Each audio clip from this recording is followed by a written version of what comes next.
Hello guys, Gaami movie చూసొచ్చాను. ఈ వీడియోలో మూవీలోని పాజిటివ్స్ అండ్ నెగిటివ్స్ గురించి మాట్లాడుకుందాం అండ్ నా ఒపీనియన్ కూడా మీతో షేర్ చేసుకుంటాను. సో టాపిక్లోకి వెళ్ళిపోదాం. ముందుగా గామి మూవీ థియేటర్కి వెళ్ళి చూడాలా వద్దా అనే డౌట్ ఉంటే ఇంకేం ఆలోచించకండి, చూసేయండి వెళ్ళి, ఒక మంచి ఎక్స్పీరియన్స్ వస్తుంది. ఇంకా మూవీలోని పాజిటివ్స్ విషయానికి వస్తే, స్టోరీ మనకు ప్లాట్ ముందుగానే తెలుసు దట్ శంకర్కి ఒక రేర్ డిసీజ్ ఉంది, మానవ స్పర్శ వల్ల అతనికి డేంజర్ ఉంది అని, అతను ఎవరిని ముట్టుకోలేడు అండ్ అతన్ని ఎవరు ముట్టుకోకూడదు అని. ఇదే పాయింట్ మీద మూవీ స్టార్ట్ అవుతుంది.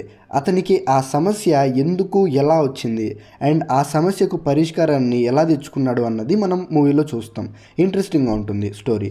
స్క్రీన్ ప్లే మూవీకి చాలా హెల్ప్ చేసిందని చెప్పాలి. చాలా ఇంట్రెస్టింగ్ అండ్ గ్రిప్పింగ్గా వెళ్తుంది స్క్రీన్ ప్లే. ట్రైలర్లో మనం 3 స్టోరీస్ చూస్తాం. ఆ 3 స్టోరీస్ని చూపిస్తూ చాలా ఇంట్రెస్టింగ్గా రాసుకున్నారు స్క్రీన్ ప్లేని. అండ్ ఈ 3 ప్లాట్స్ని కలిపే పాయింట్ దగ్గర మనకు మంచి హై వస్తుంది. పర్ఫార్మెన్సెస్లో మనకు ఆ ఎఫర్ట్ కనపడుతుంది. ఎక్కడ ఒక డెబ్యూ డైరెక్టర్ హ్యాండిల్ చేసినట్టు ఇమ్మెచ్యూర్గా అనిపించదు. ప్రతి క్యారెక్టరు స్టోరీలో ఇంపార్టెన్స్ని బట్టి వాళ్ళ పర్ఫార్మెన్స్ బాగుంటుంది. మెయిన్గా ఈ చిన్న పాప తుంబాడ్లో యాక్టర్ అండ్ యూషక్ సేన్ చాలా బాగా చేశారు. సాంగ్స్ అండ్ బ్యాక్గ్రౌండ్ స్కోర్ కూడా బాగుంది. పర్టికులర్గా ఆ శివం సాంగ్ ప్లేస్మెంట్ ఏదైతే ఉందో మైండ్ బ్లోయింగ్, చాలా బాగా నచ్చింది ఆ సాంగ్. ఇంకా through out the movie BGM decent ఉంది. విజువల్స్ చాలా బాగున్నాయి. ఏవైతే హిమాలయాస్ని చూపించే షార్ట్స్ ఉన్నాయో కొన్ని బ్యూటిఫుల్ బిగ్ స్క్రీన్ పైన చూస్తున్నప్పుడు. ఇంకా నెగిటివ్స్ గురించి మాట్లాడుకుందాం. గామి మూవీ ఎలాంటి సినిమా అంటే, ఫస్ట్ టైం చూస్తున్నప్పుడు వచ్చే థ్రిల్ ఫీలింగ్ కానీ షాకింగ్ ఫ్యాక్టర్ కానీ second time or third time చూస్తున్నప్పుడు అనిపించదు. ఆ జానర్ అలాంటిది అని చెప్పలేం, కానీ గామి విషయంలో స్క్రీన్ ప్లే అలాంటిది. So Gaami is one time watchable except some scenes. నాకు క్లైమాక్స్ అండ్ ఎండింగ్ చూసిన తర్వాత అంతకుముందు సినిమా ఏం గుర్తులేదు భయ్య. అంటే ending is good and satisfactory, but ఎండింగ్కి ముందు ఉండే స్టోరీలో ఎక్కడ పెద్దగా హై ఇచ్చే మూమెంట్స్ ఏం లేవు. అలా చూస్తూ ఉంటాం అంతే. అందుకే ఇందాక వన్ టైం వాచబుల్ అన్నది వాడాల్సి వచ్చింది.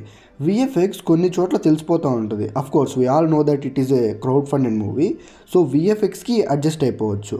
మూవీ టీం చేసిన మంచి పని ఏంటంటే, ట్రైలర్లో రా ఫుటేజ్ లాంటి షార్ట్స్ ఉంటాయి కదా, అవి కూడా పెట్టారు. అవి వాళ్ళు దాచేసి మూవీలో చూపించుండొచ్చు, బట్ వాళ్ళు అలా చేయలేదు. ఎందుకంటే ఆ షార్ట్స్ మనం ట్రైలర్లో చూసినప్పుడు మూవీ ఇలా ఉండబోతుంది అనే ఒక క్లారిటీ వచ్చేస్తుంది.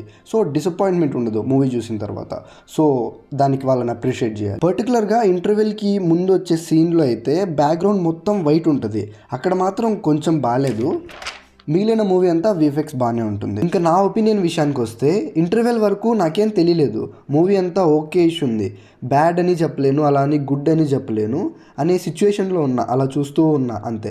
ఏదో జరుగుతుంది అనుకుంటాం కానీ ఏం జరగదు. బట్ సెకండ్ హాఫ్లో వచ్చే ట్విస్ట్ రివిలేషన్ కానీ క్లైమాక్స్ యాక్షన్ సీన్ కానీ చాలా నచ్చాయి. సో మూవీ మీద పాజిటివ్ ఫీలింగ్ వచ్చింది. క్లైమాక్స్ చూసాక సాటిస్ఫాక్షన్ ఫీలింగ్ వచ్చింది.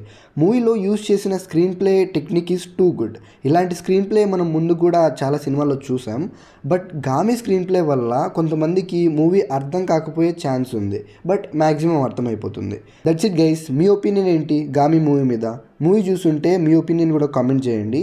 And will meet you with another video. By.